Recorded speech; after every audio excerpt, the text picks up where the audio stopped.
time now to take a look at the international newspapers with Elena Casas. Hello again, Elena. Now, what's the reaction in the press then to that double veto over the weekend at the UN, Russia and China?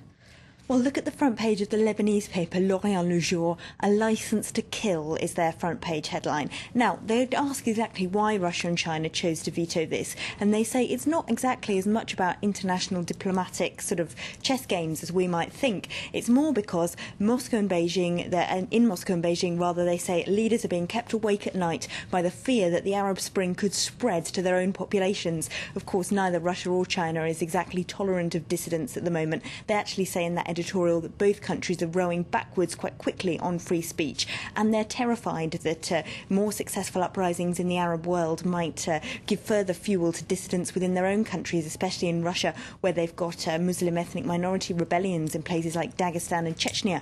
So that's why they're so keen to veto it, they say. They do suggest the possibility, though, that Russia, especially, which is now Assad's closest international interlocutor, might decide that it would be more to their advantage if Assad were to step down, because he has attracted so much international opposition, and as a result some Russian politician who's close to him, like the foreign minister, might go to Damascus and try and talk him into stepping down. Now, would that really be possible? That's what The Guardian is asking also today.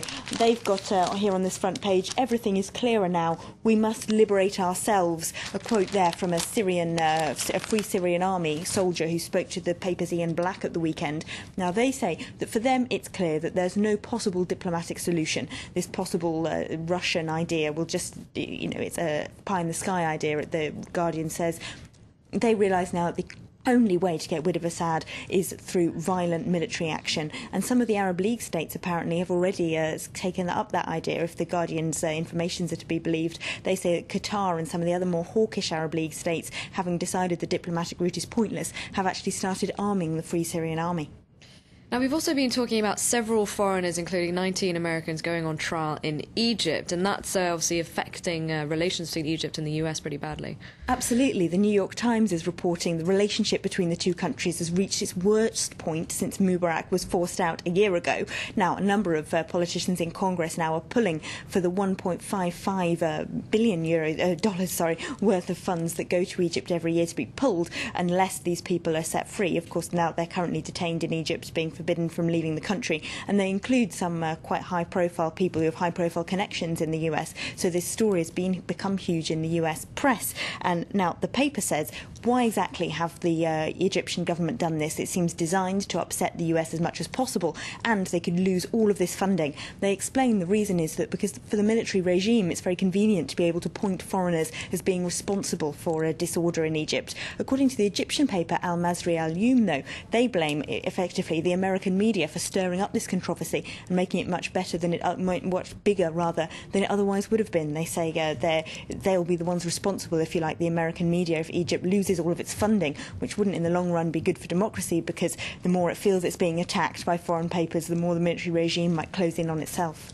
Moving on to presidential election campaigning officially beginning in Senegal. What are the papers making of that then? Look at this front page from Jeune Afrique. Him and the chaos. Abdoulaye Wade there, of course, the 85-year-old outgoing president of Senegal, who's controversially insisting on running again. Now, they say on the inside that his insistence on not stepping down seems to be likely to spark more possibly violent unrest in Senegal, as all of a coalition of opposition parties have joined together, not so much to get themselves elected, but just to try and force him to stand down.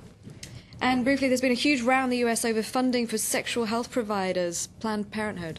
There has indeed. This created an awful lot of US media attention last week. If you missed it, they've got a quick cheats guide on the feminist website Jezebel, where they basically explain that last week Susan B. Komen, which is America's biggest breast cancer charity, decided it would no longer donate money to Planned Parenthood because they're under federal investigation. Now, that's because a number of right-wing Republicans have been trying to scrap their funding because some Planned Parenthood clinics provide abortions, and this created so much opposition, especially on social media, that the breast cancer charity was forced to turn around, and it actually worked out quite well for Planned Parenthood because they got more donations from well-wishers in the course of a week than they normally do in a year. All right, thanks very much, Elena, for that look at the international newspapers.